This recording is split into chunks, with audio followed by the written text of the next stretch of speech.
hasil diskusi kami. Perkenalkan, saya Sarah Numaisari. Saya Lendi, saya Nur Tahira Syam, saya Sri Mistain Rukmana.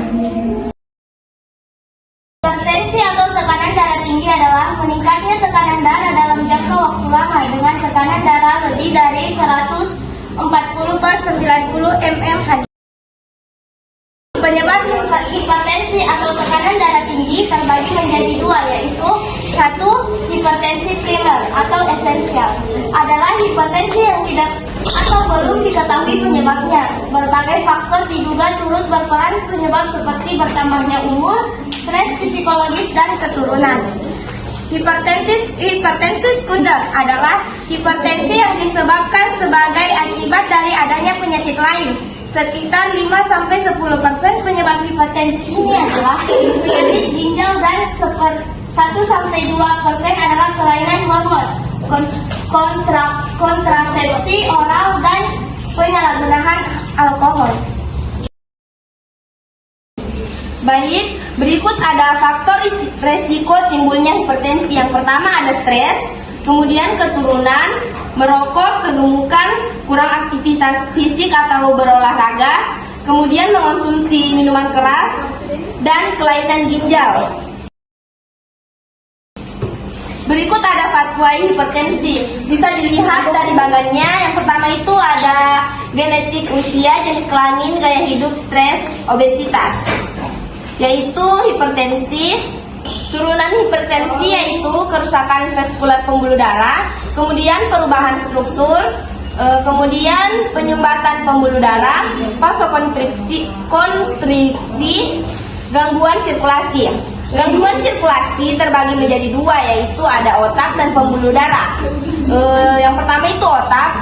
Jadi otak itu resistensi pembuluh darah, otak menurun, kemudian nyeri kepala dan nyeri akut. Sementara pembuluh darah ada sistemik, vasokonstriksi, overload meningkat, dan penurunan cerah jantung. Baik, selanjutnya ada manifestasi klinis. Yang tanda dan gejala hipertensi sebagian besar tidak tampak atau tanpa peringatan. Pada kasus hipertensi, berat gejala yang dialami seperti sakit kepala, kelelahan, nausea, vomiting, ansietas, keringat berlebih, tremor otot, nyeri dada, pandangan kabur, serta kesulitan tidur. Menurut Tambayong 2000 dalam Isnaini, tanda dan gejala pada hipertensi dibedakan menjadi dua, yaitu yang pertama, tidak ada gejala. Tidak ada gejala yang spesifik yang dapat dihubungkan dengan peningkatan tekanan darah. Selain penentuan tekanan arteri oleh dokter yang memeriksa, hal ini berarti hipertensi arterial tidak akan pernah terdiagnosa jika tekanan darah tidak teratur. Yang kedua, gejala yang lazim. Sering dikatakan bahwa gejala terlazim yang menyertai hipertensi meliputi nyeri kepala dan kelelahan.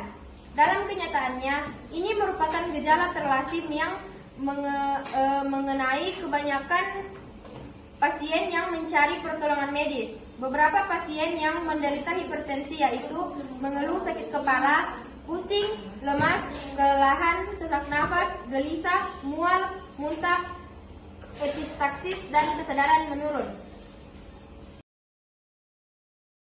Selanjutnya ada 3 diagnosa keperawatan dan urutan prioritas masalah dan pendukung. Yang pertama ada perfusi jaringan tidak efektif. Prioritas masalah yang adalah perfusi jaringan yang tidak efektif, terutama ke organ vital. Jantung, otak, ginjal dapat menyebabkan komplikasi serius seperti stroke, infark, miokard, dan gagal ginjal. Pendukungnya, tekanan darah tinggi yang kronis dapat menyebabkan penyempitan arteri sehingga mengurangi aliran darah ke organ-organ. Selanjutnya, hasil pengukuran tekanan darah menunjukkan tekanan darah yang terus-menerus di atas ambang batas normal. Selanjutnya, keluhan pasien seperti sakit kepala, pusing, penglihatan kabur, dan nyeri dada. Yang kedua, ada ketidakefektifan manajemen kesehatan. Prioritas masalah, kurangnya pengetahuan atau kemampuan pasien untuk mengelola hipertensi yang dapat menyebabkan peningkatan komplikasi risiko. Dukungannya, pasien tidak mematuhi pengobatan yang diresepkan, seperti obat antihipertensi, Selanjutnya, kurangnya pengetahuan pemahaman tentang faktor risiko hipertensi, kurangnya pemahaman tentang faktor risiko hipertensi seperti diet tinggi garam, obesitas. Dan yang terakhir, tidak adanya perubahan gaya hidup yang dianjurkan seperti aktivitas fisik teratur dan pola makan sehat. Dan yang ketiga, anksietas berhubungan dengan diagnosis hipertensi.